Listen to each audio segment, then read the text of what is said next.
যে বিষয়টির সাথে আজকের এই মাস, সমসাময়িক প্রেক্ষাপট এবং বিশ্ব জড়িত আছে, আল্লাহ পাক আমাদের সবাইকে আলোচনা শুনে বুঝে আমল করার তৌফিক এনায়েত করুন, আমিন। আমরা এখন যে মাসে আছি, এই মাসের নাম কি? এটা আরবি মাসের কততম মাস?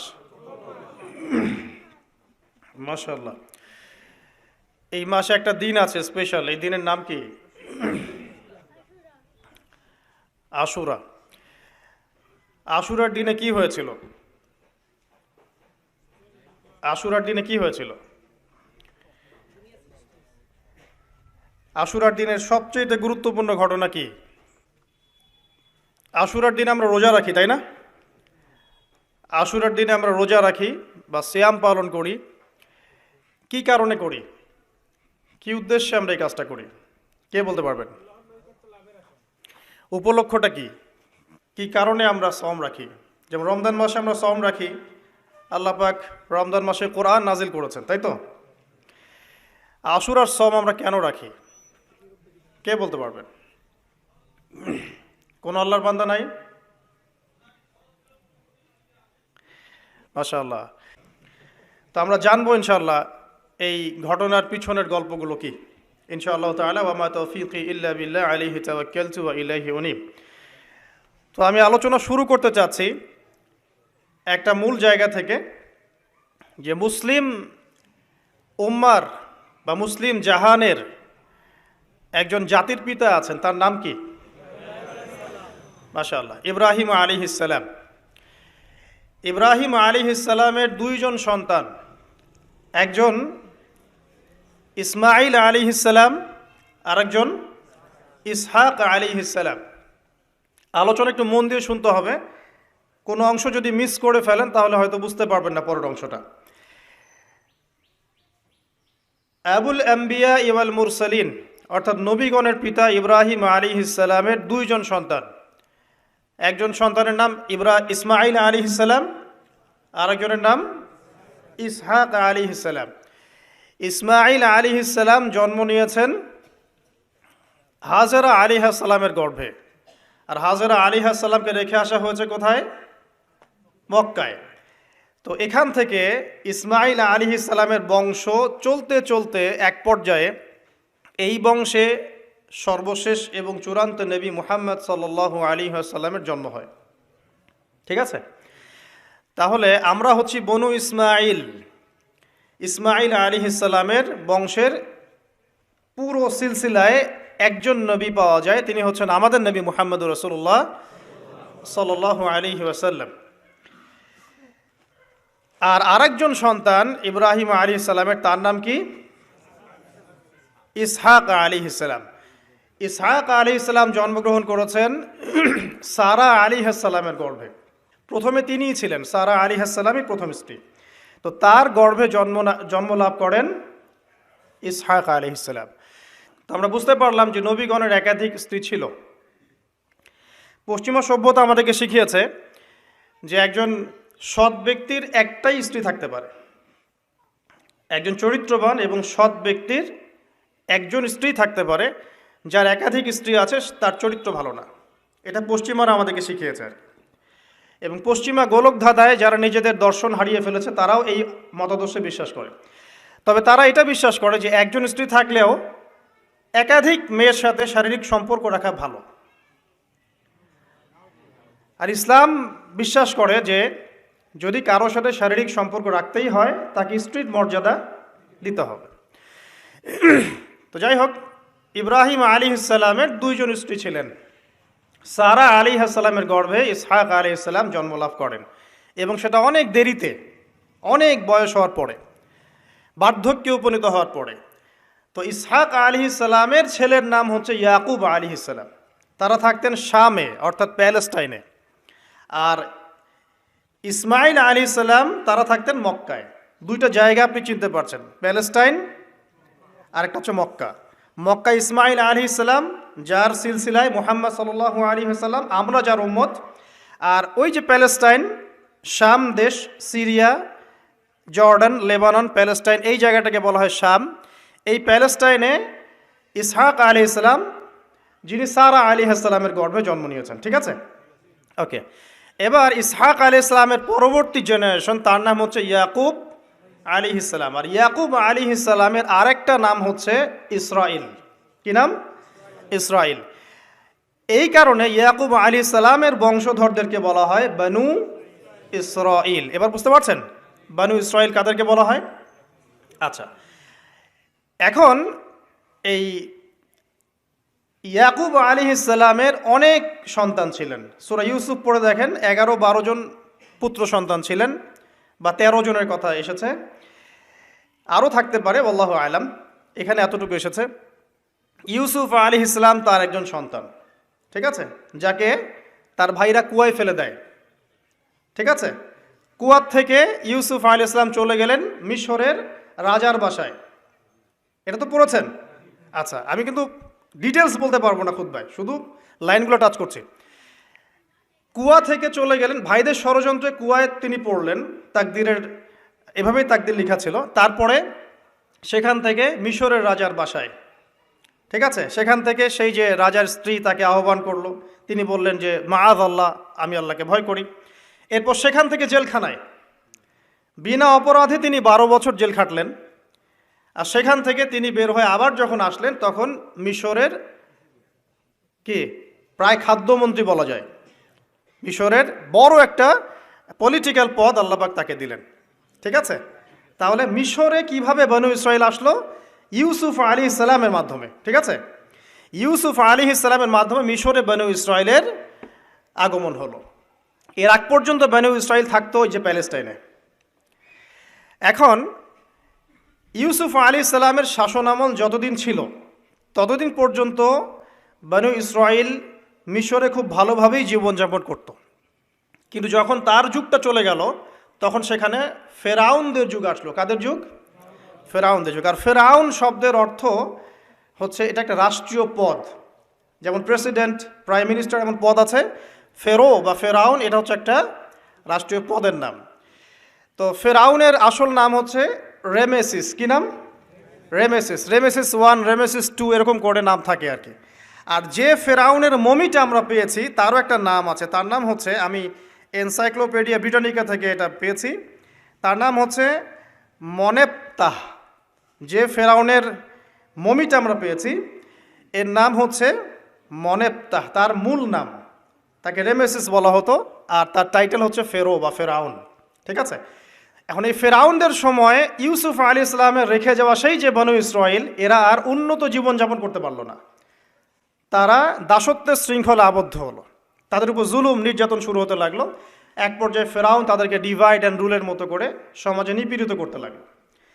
আর ফেরাউনের অনেক পাপ ছিল, যে পাপটা আমরা আসলে অল্প কথায় ব্যাখ্যা করতে পারবো না। এক কথায় সে নিজেকে আল্লাহ দাবি করেছিল।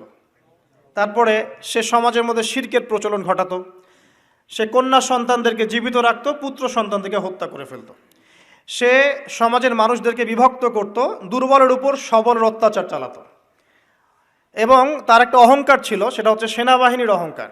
সে মনে করতো যে সে ওই সময়কার সুপার পাওয়ার, তাকে কেউ পরাজিত করতে পারবে না। ঠিক এখনকার বিশ্বের পরাশক্তিগুলোর মতোই তার দাম্ভিকতা ছিল আর কি। তো একটা কথা বলে নেই, এই ফেরাউন এবং মূসা আলাইহিস সালাম, এই ফেরাউন যখন বনু ইসরাইলকে নির্যাতন করতে লাগলো, তখন আল্লাহ পাক একজন নবী পাঠালেন, তার নাম কি? মূসা আলাইহিস সালাম। আর মূসা আলাইহিস সালাম আর ফেরাউনকে নিয়ে কোরআনুল কারীমে প্রায় 44টা সূরার মধ্যে কথা আছে। আমি হিসাব করে দেখেছি এবং আমি টুকটাক ঘাটাঘাটি করে দেখেছি যে প্রায় 44টা সূরার মধ্যে 532টা আয়াত আছে মূসা এবং ফেরাউনকে নিয়ে। কথা বুঝতে পারছেন? 532টা। কোরআনের টোটাল আয়াত কত? একদম ভুল উত্তর, 6236। 6000 কত? 236। মতবিরোধ আছে, তবে 6236টা আয়াতের পক্ষে শক্ত দলিল আছে। তো এটাকে পার্সেন্টেজ দিয়ে করবেন, যারা ম্যাথামেটিক্স পারেন তারা তো খুব সহজেই পারবেন। তো পার্সেন্টেজ করলে দেখবেন যে 8.53% আয়াত মূসা এবং ফেরাউনকে নিয়ে। 100%-এর মধ্যে প্রায় 8.5 বা 9% আয়াত কাকে নিয়ে? মূসা এবং ফেরাউনকে নিয়ে। এমনি এমনি তো আল্লাহ পাক এই কাজটা করবেন না নিঃসন্দেহে। এর মধ্যে একটা শিক্ষা বা মেসেজ আছে, সেটা হলো আমাদের জন্যে, উম্মতে মুহাম্মাদির জন্যে যেই সব জাতির মধ্যে সবচেয়ে বেশি শিক্ষা আছে তার মধ্যে সবচেয়ে ইম্পর্টেন্ট হচ্ছে মুসা এবং ফেরাউনের সময়। মুসা এবং ফেরাউন এই ঘটনার মধ্যে যে শিক্ষাগুলো আছে এটা আমাদের জন্য সবচেয়ে বেশি ইম্পর্টেন্ট। এই জন্য এত বেশি আয়াত নাজিল করা হয়েছে। কোরআনে যে কোনো সূরা খুলবেন দেখবেন মুসা আর ফেরাউন, মুসা আর ফেরাউন। কী কারণ? এমনি এমনি নিঃসন্দেহে শেষ জামানে আমরা যারা বাস করব তাদের জন্যে এই ঘটনার মধ্যে বিশাল কিছু শিক্ষা আছে। শিক্ষাগুলো আমরা ইনশাল্লাহ আজকে জানব। তো এখন মুসা আলাইহিস সালাম এই ফেরাউনের যুগে জন্ম লাভ করলেন। তবে ফেরাউনকে জ্যোতিষীরা বলেছিল আগেই যে ওই শাম দেশ থেকে একটা আগুন আসছে যে তোমার সিংহাসনকে পুড়িয়ে ফেলবে। এর ফলশ্রুতিতে ফেরাউন যেটা করলো, সমস্ত পুত্র সন্তান যারা হতো এদেরকে তারা জবাই করে হত্যা করত। তো যখন জনগণ বলল যে কাজটা খুব খারাপ, প্রতিবাদ শুরু হলো, তখন 1 বছর গ্যাপ দেওয়া শুরু করলো। 1 বছর মারবে আর 1 বছর রাখবে, আর 1 বছর মারবে আর 1 বছর রাখবে। যেই বছর মারলো না সেই বছর জন্ম লাভ করলো মুসা আলাইহিস সালামের ভাই হারুন আলাইহিস সালাম। ঠিক আছে, উনিও কিন্তু নবী ছিলেন। আচ্ছা, আর যে বছর মারার কথা সেই বছর জন্ম লাভ করলেন মুসা আলাইহিস সালাম। এখন আমি খুব শর্ট করে বলছি, অনেক ডিটেলস বলতে গেলে 3টা বেজে যাবে, আজকে আসরও হতে পারে। তো এখন যে বছর মারার কথা সেই বছর জন্ম লাভ করলেন মুসা আলাইহিস সালাম। এখন মুসা আলাইহিস সালামের মা কিন্তু তখন খুব শঙ্কিত, ফেরাউন তার সন্তানকে হত্যা করবে। আল্লাহ রাব্বুল আলামিন কোরআনের মধ্যে বলেছেন সূরা কাসাসের মধ্যে। কোন সূরা? সূরা কাসাস। আমি 2টা সূরার নাম বলছি, আজকে বাসায় গিয়ে পড়বেন। এই 2টা সূরার মধ্যে সবচেয়ে বেশি হিস্ট্রি আছে মুসা এবং ফেরাউন এই বিষয়টার উপরে। একটা সূরার নাম হচ্ছে সূরা তাহা, এখানে সুন্দর করে ধারাবাহিকভাবে গল্পটা দেওয়া আছে। আর একটা সূরা হচ্ছে সূরা কাসাস। এই 2টা পড়বেন অর্থসহ। তো মুসা আলাইহিস সালামের মায়ের হৃদয়টা খুব শঙ্কিত ছিল যে তার সন্তানকে হত্যা করে ফেলা হবে। আল্লাহ রাব্বুল আলামিন বলছেন যে আমি তার কলবে ইলহাম করলাম। সুবহানাল্লাহ। আল্লাহ পাক তার মায়ের কলবের মধ্যে ইলহাম, মানে কি? ইলহাম হচ্ছে আল্লাহর পক্ষ থেকে প্রত্যাদেশ না, ওহী না, কিন্তু একটা বুঝ বা একটা নূর, একটা তাজাল্লি, একটা বসিরা ঢেলে দেওয়া। এটা কিন্তু নবুয়ত না, একটা কাজের চেতনা বা দৃঢ়তা আল্লাহর পক্ষ থেকে ঢেলে দেয়া। ঠিক আছে, তো তার মায়ের কলবের মধ্যে আল্লাহ রাব্বুল আলামিন ইলহাম করলেন যে তুমি তোমার সন্তানটাকে সিন্দুকের মধ্যে ভরে ভাসিয়ে দাও নীল নদে। এখন তার মায়ের কলব, তার মায়ের হৃদয় ছটফট করতে লাগলো, কারণ কোনো মাই তো চাইবে না তার সন্তানকে এভাবে ভাসিয়ে দিতে। আল্লাহ পাক বলছেন যদি না আমি তার হৃদয়টাকে শক্ত করতাম তাহলে সে বিচলিত হয়ে পড়তো। আল্লাহ পাক তার হৃদয়টাকে শক্ত করলেন, সে বিচলিত হলো না, সন্তানকে ভাসিয়ে দিল। এবার সন্তান ভাসতে ভাসতে ভাসতে কোথায় যাচ্ছে?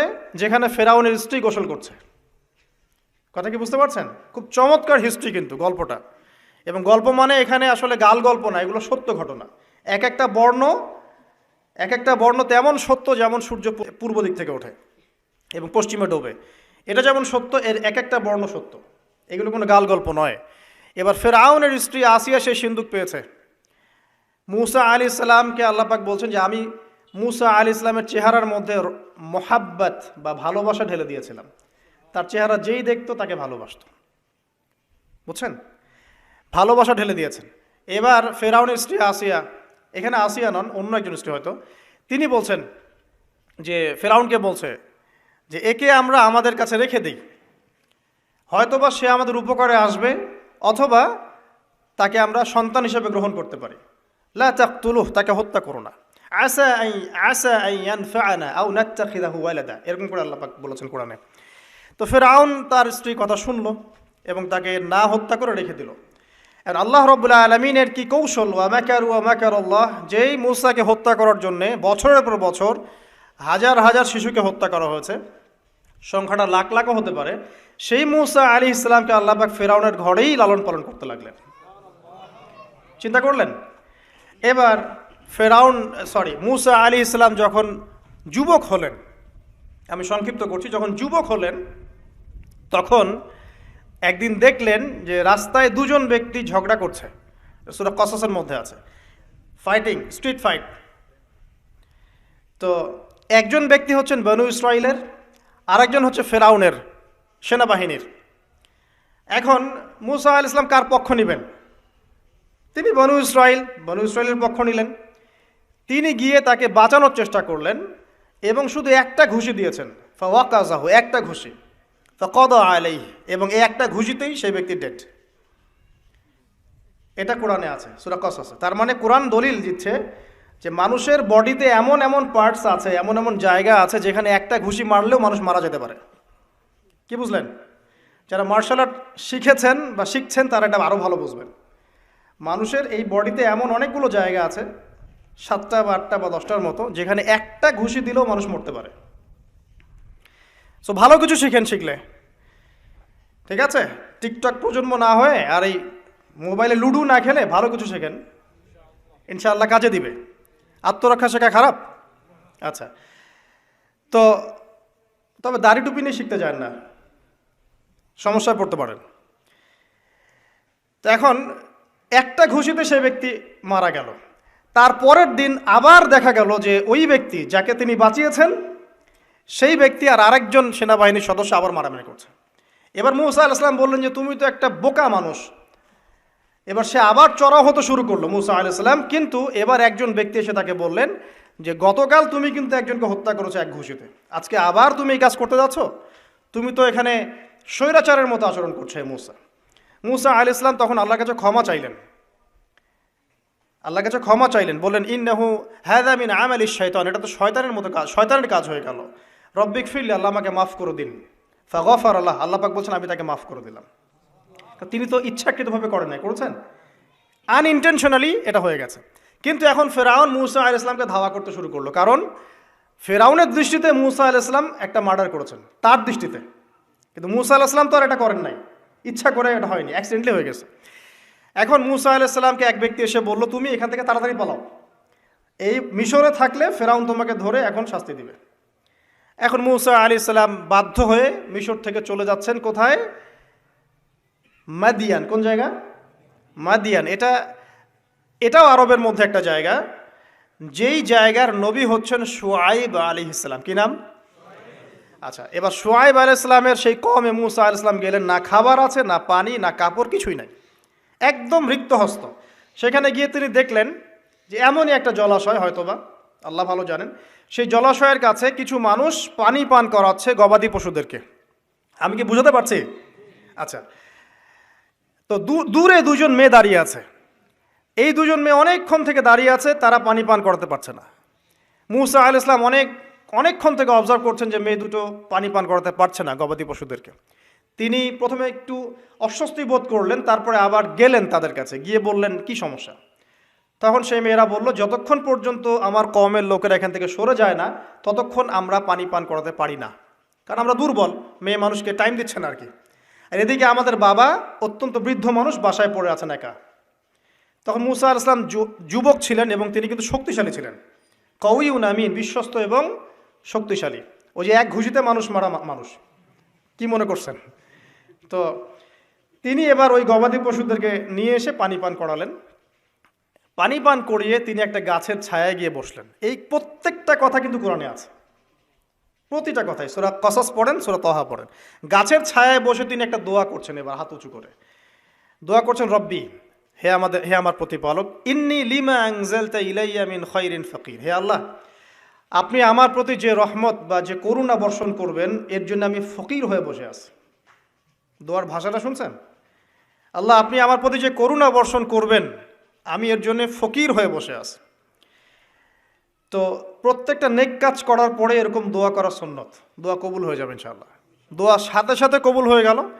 এখন ওই দুইজন মেয়ের মধ্যে একজন মেয়ে হেঁটে হেঁটে আসছে, ওই মেয়ে কিভাবে হেঁটে এসেছে সেটাও কোরআন বলেছে, কিভাবে হেঁটে এসেছে সেটাও কোরআনে বলেছে সূরা কসসের মধ্যে।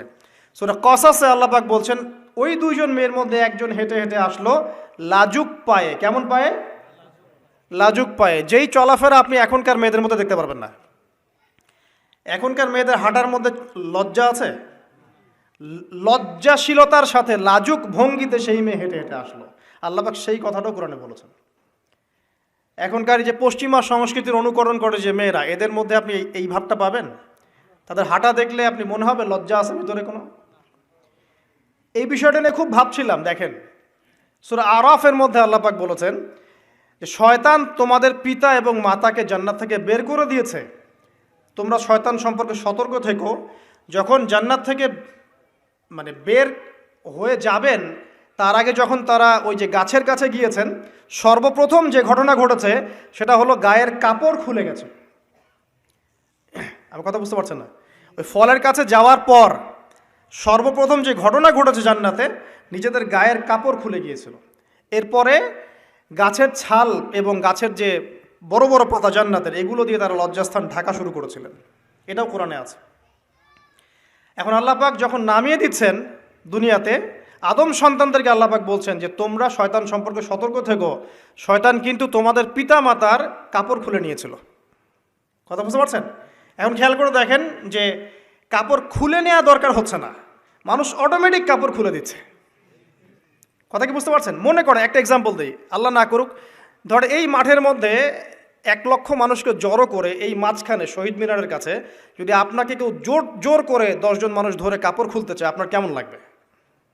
একটু চিন্তা করেন, পুরুষ হিসেবে চিন্তা করেন, মহিলা কথা বাদ দেন। আপনি তো পুরুষ, আমাদের কি ভালো লাগবে? আমাদেরকে যদি বলে যে মেরে ফেলবো অথবা কাপড় খুলতে হবে, কোনটা নিবা? আপনি বলবেন হয়তো মারে ফেল, তাও ভালো, তাই না? তাহলে ওই মানুষদের কথা চিন্তা করেন যারা ইচ্ছায় স্বেচ্ছায় লক্ষ লক্ষ মানুষের সামনে কাপড় খুলে ফেলছে। কেউ বাধ্য করছে না, কোনোভাবেই কেউ বাধ্য করছে না, নিজের ইচ্ছায় পুরুষ না নারী কাপড় খুলে ফেলছে। মিউজিক ইন্ডাস্ট্রি বলেন, ফিল্ম ইন্ডাস্ট্রি বলেন, এই যে এখনকার যে শোজগুলো বলেন, হাওয়ায় তো মারতেছে দেশ এখন, তাই না? তো এই যে বিষয়গুলো দেখছেন, গেট আপ, ড্রেস কোড, মানুষ কি এটাকে জোর করে খুলে নিয়েছে গা থেকে? ইচ্ছা করে খুলে দিয়েছে। তাহলে এদের অবস্থান চিন্তা করেন যে এদেরকে কার সাথে তুলনা করবেন আপনি? এখন যদি বলেন পশুর সাথে, আমি বলবো তুলনা ঠিক হয়নি, কারণ কোনো পশু নগ্ন চলে না। চলে? কোনো পশু নগ্ন চলে না। তুলনা একটা জাতির সাথে করতে পারেন, ওই যে ব্রাজিলের আমাজন জঙ্গল আছে, ওখানে দেখবেন যারা সমাজ থেকে টোটালি ডিটাচড, জানে না কাপড় কেমন করে পরতে হয়, সভ্যতা কি, সংস্কৃতি কি, ন্যায় কোনটা অন্যায় কোনটা, ওদের গেট আপগুলো দেখবেন, এদের গেট আপগুলো দেখবেন সেম। তাহলে এদের আদর্শ কোথায়? আল্লাহ পাক সূরা আরাফে বলছেন শয়তান থেকে সতর্ক থেকো, তোমাদের পিতা মাতার কিন্তু তারা কাপড় খুলে ফেলেছিল শয়তান, তোমাদের কাপড় যেন শয়তান খুলতে না পারে, আল্লাহ পাক সতর্ক করেছেন। আর এখন আপনি খেয়াল করে দেখবেন, জোর করে না, স্বেচ্ছায় মানুষ কাপড় খুলে ফেলছে, এবং তারা পুরুষ না নারী। তো যে জায়গায় আসছিলাম, ওই মেয়ের হেঁটে আসাটা আল্লাহ রাব্বুল আলামিন ব্যাখ্যা করেছেন।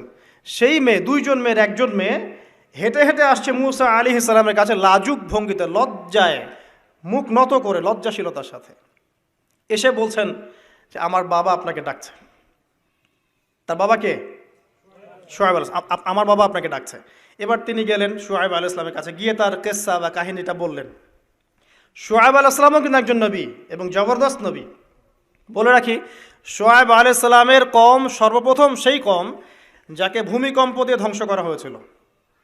সর্বপ্রথম পৃথিবীতে ভূমিকম্প দিয়ে যে কওমকে ধ্বংস করে দেওয়া হয়েছে সেটা হচ্ছে শুআয়ব আলাইহিস সালামের কওম। আর 3টা বড় বড় ভূমিকম্প আমাদের সামনে অপেক্ষাও করছে শেষ জামানায়। 3টা হবেই, একটা পৃথিবীর পশ্চিম দিকে, একটা পৃথিবীর পূর্ব দিকে। আর পূর্ব দিক বলতে কিন্তু আমাদের দিক, Indonesia, Malaysia, Bangladesh, Pakistan, Sri Lanka, India, এই পুরো জায়গা হচ্ছে পূর্ব দিক। আর পশ্চিমা সভ্যতা তো বোঝেন, পশ্চিম কোন দিকে। আর একটা হবে পৃথিবীর মাঝখানে। মাঝখান কোনটা? এই যে জাজিরাতুল আরব, এখানে একটা হবে। এটা হবেই, কোনো বিজ্ঞানী ঠেকাতে পারবে না। তো শুআয়ব আলাইহিস সালামের কওম সেই কওম যাকে ভূমিকম্প দিয়ে ধ্বংস করা হয়েছিল। তো এখন মূসা আলাইহিস সালাম তার কাছে গিয়ে তার ঘটনাগুলো বললেন। শুআয়ব আলাইহিস সালাম তাকে বললেন, ঠিক আছে, আমার মেয়ের একটা দাবি। আমার মেয়ে বলেছে যে তুমি হচ্ছ বিশ্বস্ত এবং শক্তিশালী, তোমাকে যেন আমি আমার কাজে নিয়োগ করি। আসলে মেয়ে বাবাকে ইঙ্গিতে একটা মনের ভাব ব্যক্ত করেছে আর কি। তখন তার বাবা সেই ভাবটা বুঝতে পেরেছেন। তিনি বলেছেন, ঠিক আছে, আমি আমার এই মেয়ের সাথে তোমাকে বিয়ে দিব। শর্ত কি? শর্ত হচ্ছে তোমাকে 8 বছর আমার এখানে কাজ করতে হবে। 8 বছর, কত বছর? 8 বছর কাজ করার বিনিময়ে আমি তোমাকে আমার মেয়ের সাথে বিয়ে দিচ্ছি। আর যদি তুমি চাও তাহলে 10 বছর পূর্ণ করতে পারো। ঠিক আছে? তো মূসা আলাইহিস সালাম বলেন ঠিক আছে, আমাদের মাঝে আল্লাহ পাক সাক্ষী হিসেবে যথেষ্ট। এবার সেখানে মূসা আলাইহিস সালাম তার সংসার শুরু করলেন। 10 বছর অতিবাহিত হলো। তারপরে এখন মিশরে ফিরে যাওয়ার পালা। মূসা আলাইহিস সালাম তার স্ত্রীকে নিয়ে কোথায় যাচ্ছেন এখন? মিশর, তার হোম টাউন। ঠিক আছে, মাদারল্যান্ড। কিন্তু যাত্রা পথে তুয়া উপত্যকায় বিভিন্ন কিতাবে এসেছে তার স্ত্রীর প্রসব বেদনা শুরু হয়। তখন তিনি আগুন তালাশ করতে থাকেন। আগুন তালাশ করতে করতে আস্তে আস্তে তিনি এমন একটা জায়গার দিকে চলে যান তুয়া উপত্যকায়, যেখানে দেখেন যে গাছের উপর আগুন জ্বলছে। এবং তখন আগুনকে ফলো করতে করতে হঠাৎ তিনি এক গায়েবী আওয়াজ শুনতে পান। আওয়াজটা হচ্ছে এমন, আমি একটু পড়ে শোনাই। আওয়াজটা হচ্ছে এমন যে ইন্নি আনা রব্বুক ফাখলা'না আলাইক ইন্নাকা বিল ওয়াদিল মুকদ্দাসি তুয়া। এই আওয়াজটা আল্লাহ পাকের। কার আওয়াজ? সুবহানাল্লাহ। আল্লাহ পাক মূসা আলাইহিস সালামের সাথে কথা বলছেন এই জায়গায়। আল্লাহ পাক বলছেন, নিশ্চয়ই আমি তোমার রব, তোমার জুতা খুলে ফেলো, কারণ তুমি একটা পবিত্র উপত্যকায় আছো। চিন্তা করতে পারেন? ওয়া আনা ইখতারতুকা, এবং আমি তোমাকে বাছাই করেছি হে মূসা, ফাসতামি' লিমা ইউহা, তুমি খুব মনোযোগ দিয়ে শোনো, আমি তোমার কাছে যা ওহী করছি এটা মনোযোগ দিয়ে শোনো। ইন্নানি আনা আল্লাহ, নিশ্চয়ই আমি আল্লাহ। আল্লাহ বলছেন ইন্নানি আনা আল্লাহ, নিশ্চয়ই আমি আল্লাহ। লা ইলাহা ইল্লা আনা, আল্লাহ বলছেন আমি ছাড়া কোনো ইলাহ নেই। ফা'বুদনি, আমার ইবাদত করো। ওয়া আকিমিস সালাতা লিযিকরি, আমার স্মরণের জন্য সালাত কায়েম করো। ইন্নাস সাআতা লাআতিয়াতুন, নিশ্চয়ই কিয়ামত অবশ্যই আসবে। আকাদু উখফিহা, আমি এটাকে গোপন রেখেছি।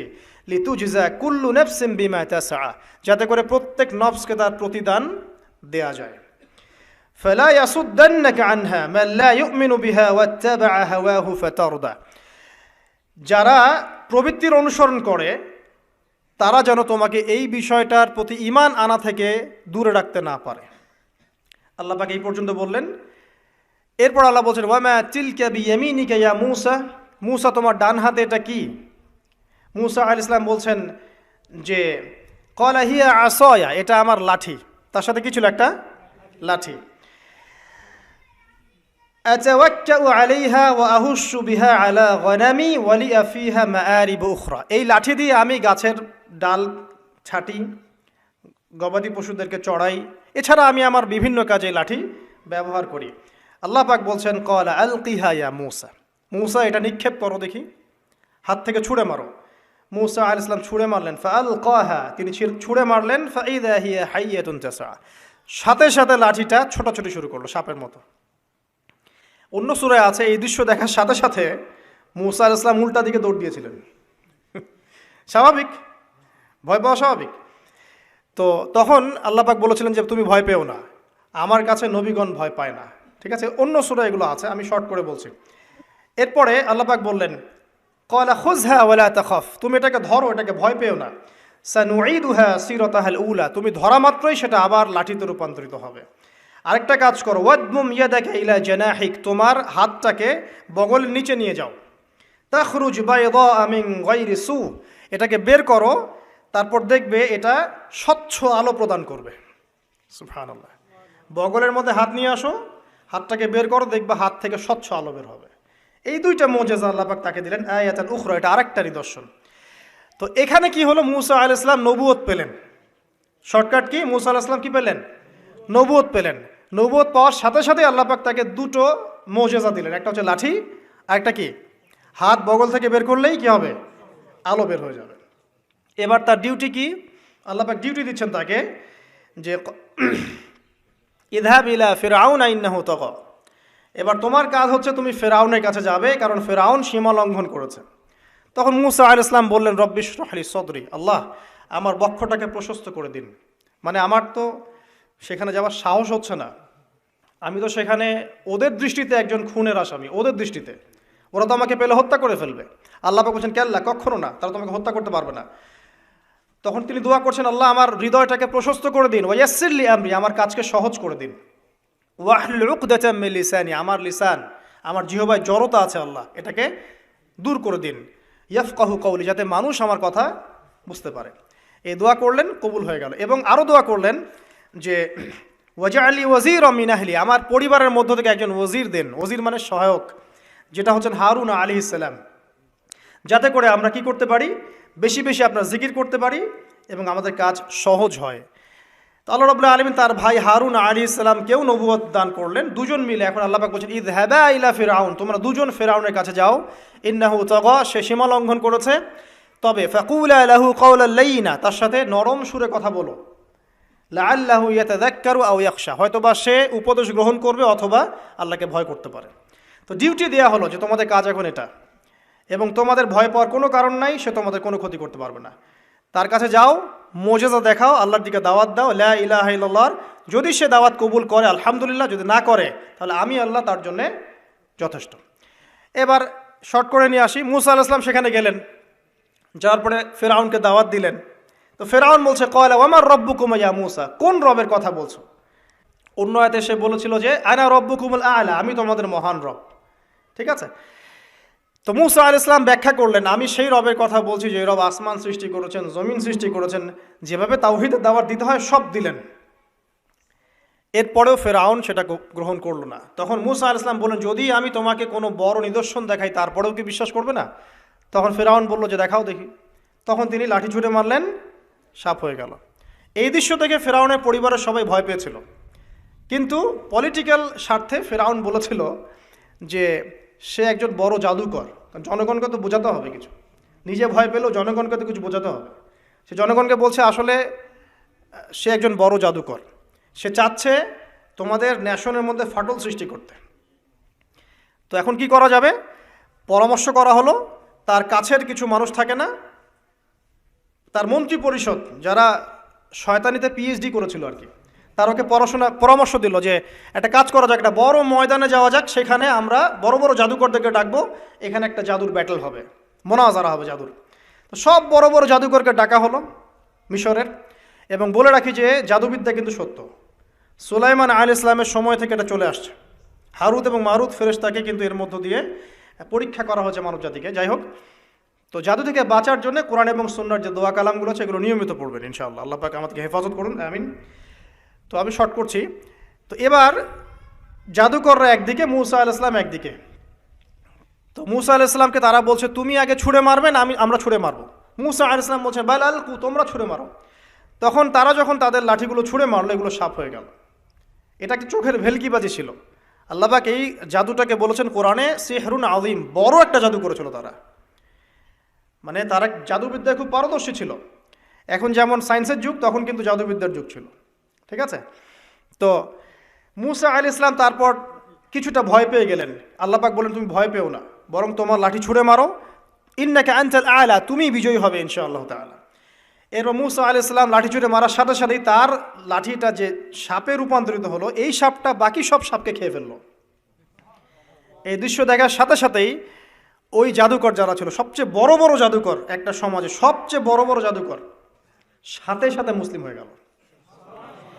বললো যে ক্বালা আমান্না বিরব্বি হারুন ওয়া মুসা, আমরা মুসা এবং হারুনের রবের প্রতি ঈমান নিয়ে আসলাম। তখন ফিরআউন বলল যে ও আচ্ছা, তাহলে ইন্নাহু কাবীরুকুম আল্লামাকুমুস সিহর, তাহলে মুসাই হচ্ছে তোমাদের লিডার, যে তোমাদেরকে জাদু শিখিয়েছে। তাহলে পলিটিক্যাল লোকজনের কথাগুলো এরকমই হয়, সত্য কখনো স্বীকার করতে যাবে না। তো যে তাহলে মুসাই মনে হয় তোমাদের চেয়ে বড় জাদুকর, তাহলে তোমাদের শাস্তি দিব এবার আমরা। কি শাস্তি?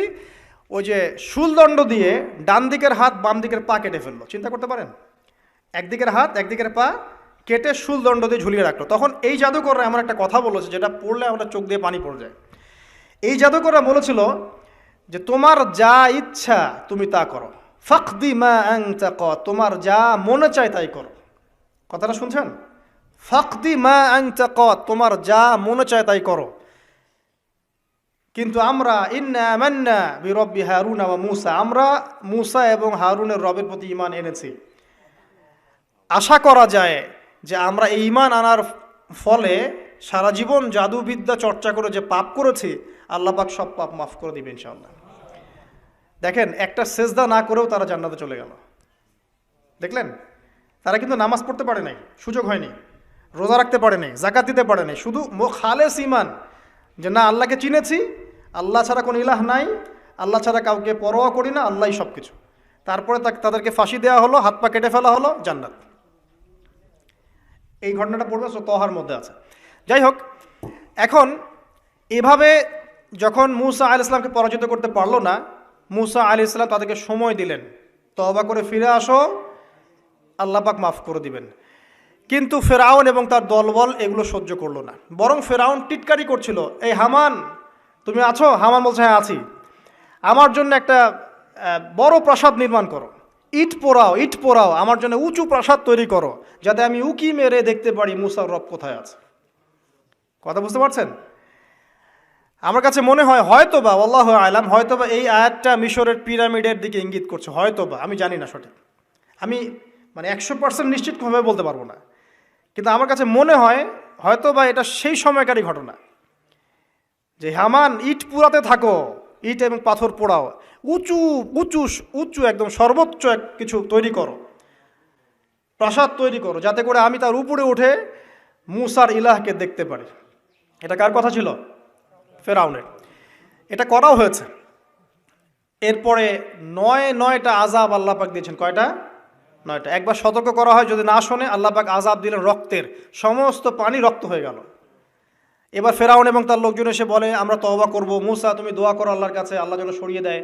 মুসা আলাইহিস সালাম দোয়া করেন, আযাব সরে যায়, তারা আবার নাফরমানি শুরু করে। কথা বুঝতে পারছেন? তারপরে আযাব আসলো ব্যাঙের, সবখানে ব্যাঙ দিয়ে ভর্তি। তারপরে আবার তওবা করার প্রত্যয় ব্যক্ত করলো, তওবা করলো না, আবার আযাব। এরপরে আযাব উকুনের, কিসের? উকুন। এভাবে একটা একটা করে আসতে থাকলো। এবার প্লেগ, তারপর ফড়িং। প্লেগ এমনভাবে এসেছিল যে একদিনেই 70,000 মানুষ মারা গেছে। তো এভাবে 9টা আযাব আল্লাহ পাক দিলেন, কিন্তু ফেরাউন কিছুতেই ঈমান আনলো না। এবার সবশেষ পালা। সর্বশেষে মূসা আলাইহিস সালাম বললেন যে, বনু ইসরাইলকে আমার সাথে যেতে দিবা কিনা সেটা বল।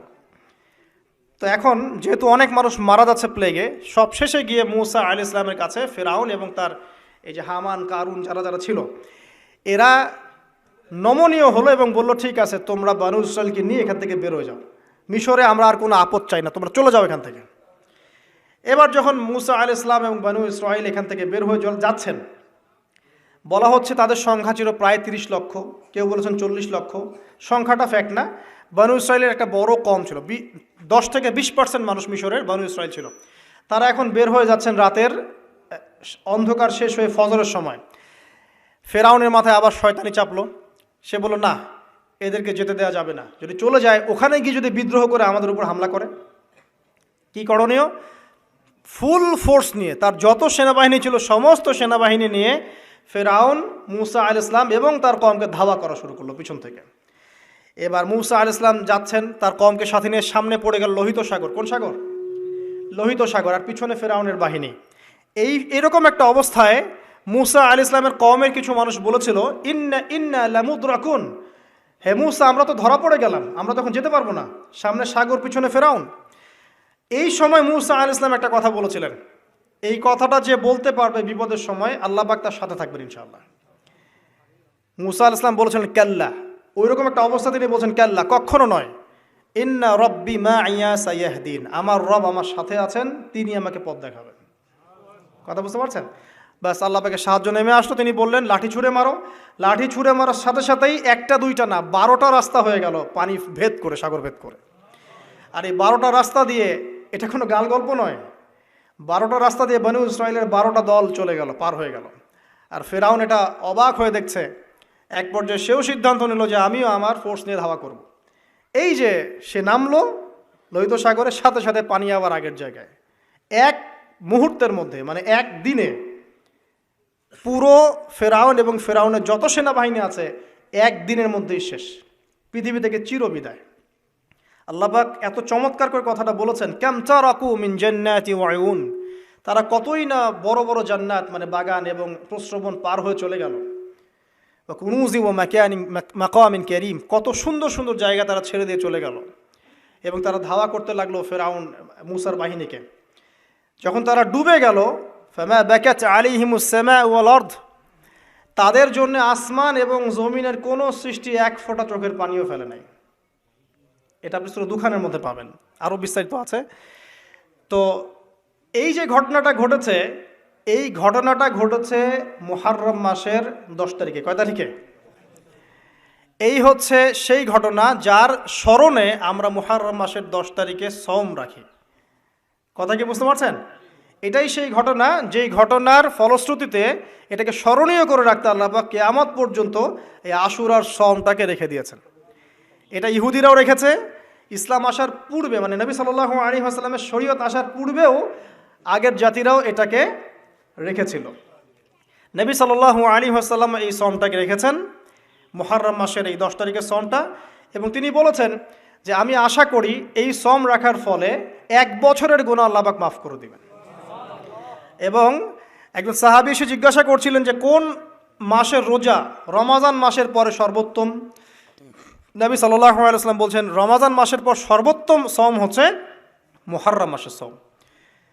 3-4টা বিষয় নবী সাল্লাল্লাহু আলাইহি ওয়াসাল্লাম কখনো ছাড়তেন না।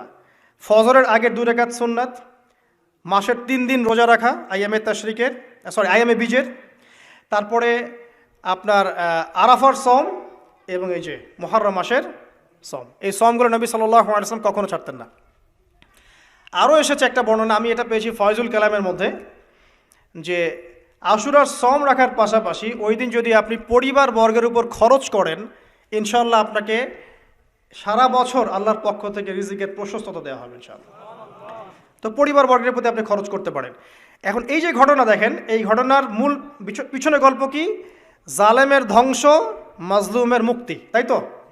জালেমের ধ্বংস, মাজলুমের মুক্তি, এটাকে স্মরণীয় করে রাখার জন্যে আল্লাহ রাব্বুল আলামিন এই আশুরার সওমটাকে রেখেছেন। নবী সাল্লাল্লাহু আলাইহি ওয়াসাল্লাম বলেছেন যে ইহুদিরা একদিন রাখে, 10 তারিখে সওম রাখে। আমি যদি বেঁচে থাকি ইনশাআল্লাহ আগামী বছর কোনো বর্ণনা এসেছে একদিন আগে 9 তারিখে সওম রাখবো। তো আমরা 2টো রাখার চেষ্টা করবো। কয়টা? 2টো, হয় 9-10 অথবা 10-11 ইনশাআল্লাহ। আশা করো যে 1 বছরের গুনাহ আল্লাহ পাক মাফ করে দেবেন ইনশাআল্লাহু তাআলা। আর বেশি বেশি মুহররম মাসে সওম রাখতে পারেন, ইস্তেগফার করতে পারেন, তাসবিহ তাহলিল করতে পারেন, এবং এই মাসে যে ঘটনাটা ঘটেছে আপনার মুসা আলাইহিস সালাম এবং ফিরআউনের, এই ঘটনাটাকে চর্চা করবেন, এটাকে প্রচার করবেন, প্রসার করবেন, এর মধ্যে থেকে শিক্ষাগুলোকে নিজের জীবনে বাস্তবায়ন করার চেষ্টা করবেন ইনশাআল্লাহ তাআলা। আল্লাহ পাক সবাইকে তৌফিক দান করুন, আমিন। শেষ করার আগে আমি এই কনক্লুসিভ জায়গাটাতে যাচ্ছি। দেখেন, এরপরেও কিন্তু বনু ইসরাইল শুধরে যায় নাই।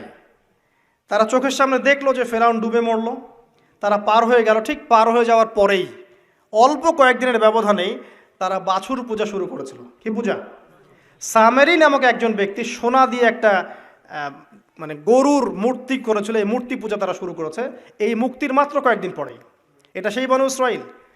তারপরে যখন মুসা আলাইহিস সালাম তাদেরকে রেখে গিয়েছেন তুর পাহাড়ে আল্লাহর সাথে একান্ত সাক্ষাতের জন্য, কথাবার্তা বলার জন্য, তাওরাত আনার জন্য, এই 40 দিনের ব্যবধানেই তারা আবার শিরক করা শুরু করেছিল।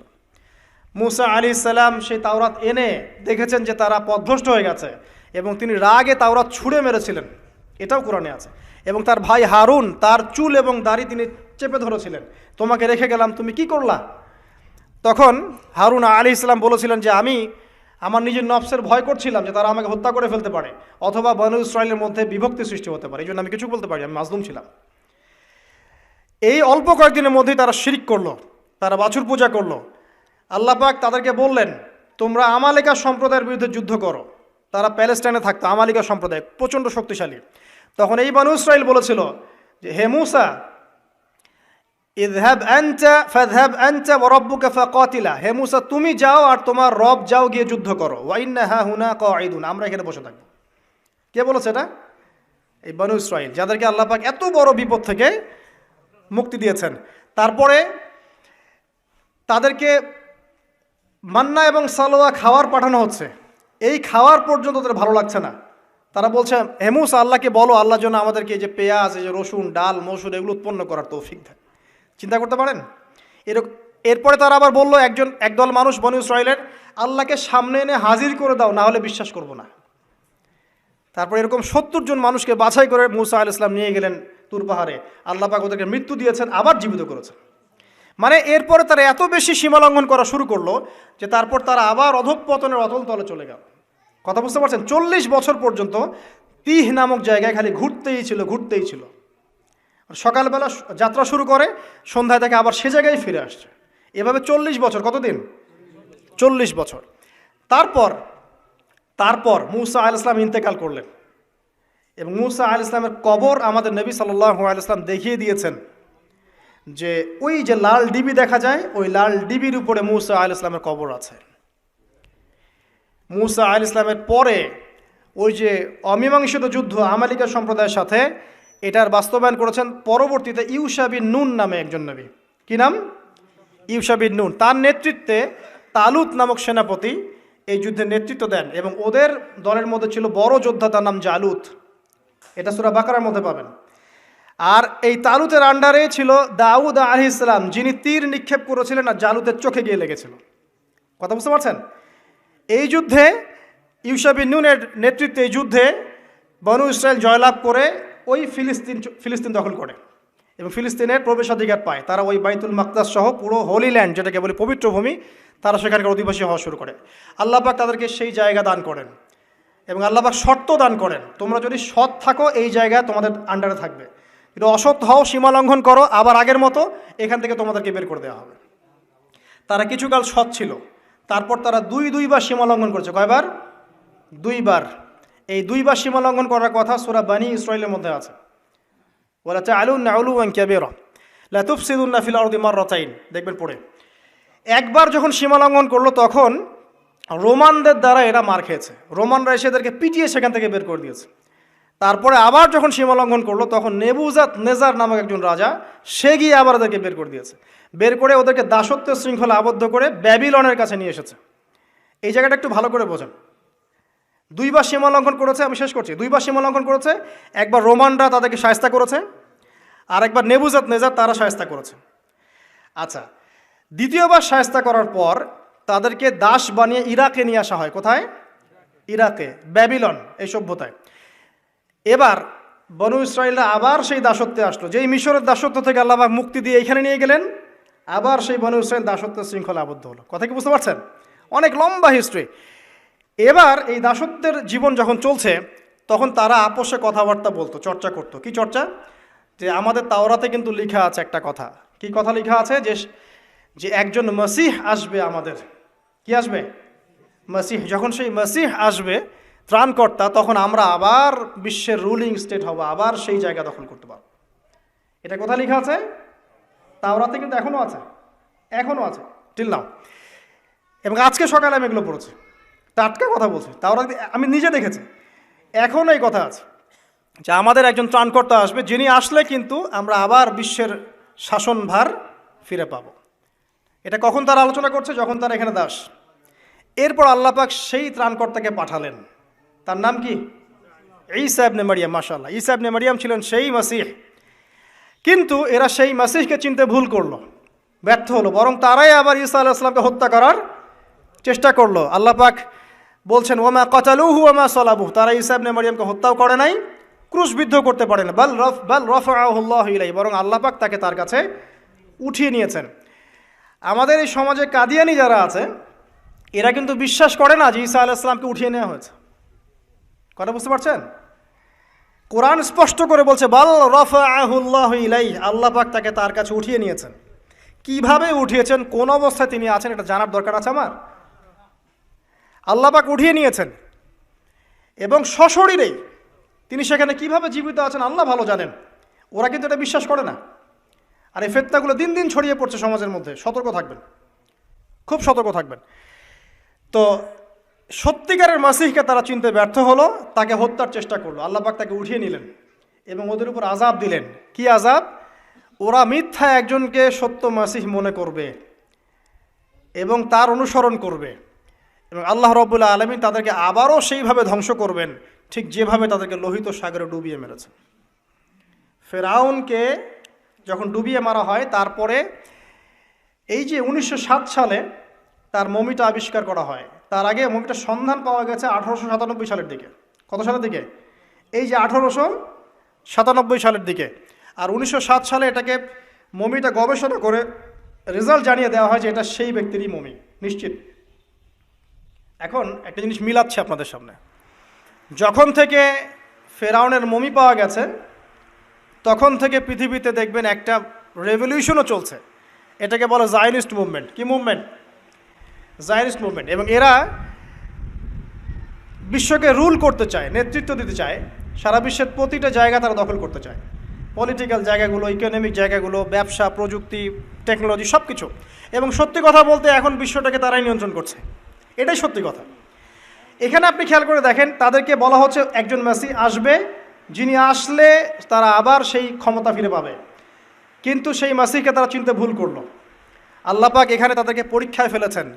আর একজন মিথ্যা মাসিহকে দিয়ে এদেরকে পরীক্ষা করা হবে, যাকে তারা সত্য মাসিহ মনে করবে, কিন্তু সে সত্য মাসিহ নয়, সে হবে প্রকৃতপক্ষে মাসিহুদ দাজ্জাল। এই দাজ্জালকে তারা মনে করবে সত্য মাসিহ। কিন্তু আল্লাহ রাব্বুল আলামিন ঈসা আলাইহিস সালামকে নামিয়ে সত্য মাসিহের হাতে মিথ্যা মাসিহকে নিহত করাবেন, মেরে ফেলবেন। তারপরে আল্লাহ রাব্বুল আলামিন সেই জায়গাটা মুসলিমদেরকে দান করবেন ইনশাআল্লাহু আযজা ওয়া জাল।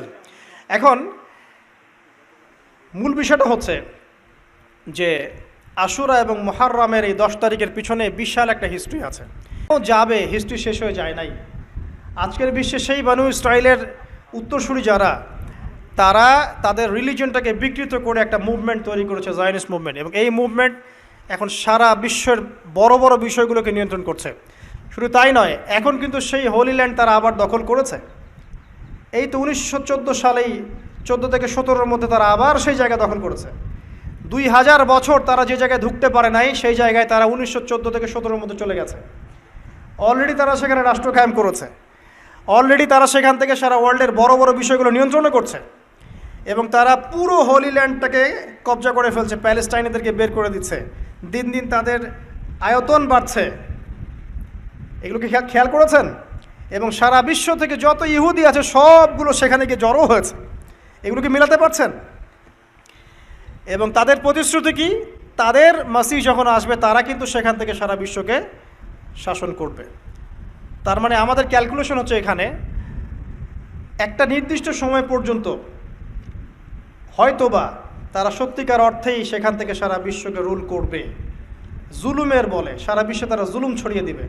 বিশ্বের বড় বড় প্রতিটা ডিপার্টমেন্ট তারা নিয়ন্ত্রণ করবে জুলুমের বশবর্তী হয়ে। মাজলুমের উপর নির্যাতন বাড়বে। কিন্তু এটা হতে হতে এক পর্যায়ে আল্লাহ পাক ইমামুল মাহদিকে পাঠাবেন, ঈসা ইবনে মারিয়ামকে পাঠাবেন। তাদের হাত ধরে মুসলিমরা ইনশাআল্লাহু আযজা ওয়া জাল আবারও সেই জায়গা বিজয় করবে ইনশাআল্লাহ। এবং ইতিহাসে সর্বশেষবারের মতো ওদেরকে সেই হোলি ল্যান্ড থেকে বের করে দেওয়া হবে। আল্লাহ রাব্বুল আলামিন ঠিক যেভাবে একদিনের মধ্যে লোহিত সাগরে ফেরাউন এবং তার দলবলকে এনে ডুবিয়ে দিয়েছেন, ঠিক সেভাবে আল্লাহ পাক আরেকটা পরিকল্পনা করেছেন, যাতে করে সমস্ত জালেমকে একটা জায়গায় নিয়ে গিয়ে ডুবিয়ে মেরে দেওয়া যায়। সেই জায়গাটাই হচ্ছে জেরুজালেম। এখানে আরও একটা ঘটনা ঘটবে ইতিহাসে, সেটা হচ্ছে যে সমস্ত জালেম যারা জুলুম করছে সারা বিশ্বের উপরে, তাদেরকে সেখানকার কর্তৃত্ব দেওয়া হবে। আল্লাহ পাক সুকৌশলে ওদেরকে এখানে টেনে নিয়ে আসবেন। তারপরে এক দফায় ইমামুল মাহদি এবং ঈসা ইবনে মারিয়ামের হাত দিয়ে দেখবেন সমস্ত জালেমকে এখানে কুপকাত করে ফেলা হবে ইনশাআল্লাহ। এবং এটা হবেই। তারপরে ঈসা ইবনে মারিয়াম সেখানে ইমামুল আদল, একজন ন্যায়পরায়ণ বাদশাহ হিসেবে, সেখানে নবী এবং বাদশাহ হিসেবে তিনি সেখানে দায়িত্ব পালন করবেন। একাধারে 40 বছর তিনি ইনশাআল্লাহ তাআলা সারা বিশ্বকে শাসন করবেন। ইমামুল মাহদি আগেই মৃত্যুবরণ করবেন, কিন্তু ঈসা ইবনে মারিয়াম তারপরেও বেঁচে থাকবেন। ঈসা ইবনে মারিয়াম বিয়ে শাদী করবেন, তার সন্তান সন্ততি হবে, তিনি মৃত্যুর স্বাদ গ্রহণ করবেন। তাকে দাফন করা হবে নবী সাল্লাল্লাহু আলাইহি ওয়াসাল্লামের কবরের পাশে। এরপরেও মানুষ আবারও খারাপ হওয়া শুরু করবে, যে রাস্তাঘাটে দাঁড়িয়ে তারা জেনা করবে। এবং ওই সর্বনিকৃষ্ট মানুষদের সামনে আল্লাহ পাক মহাপ্রলয় বা কিয়ামতটা ঘটাবেন। হিস্ট্রি এভাবে শেষ হবে। তার মানে আমরা বুঝতে পারছি যে আশুরা এবং মুহররমের এই 10 তারিখের সাথে মুসা আলাইহিস সালাম, ফেরাউন, বানু ইসরাইল এবং বর্তমান প্রেক্ষাপটে জায়নিজম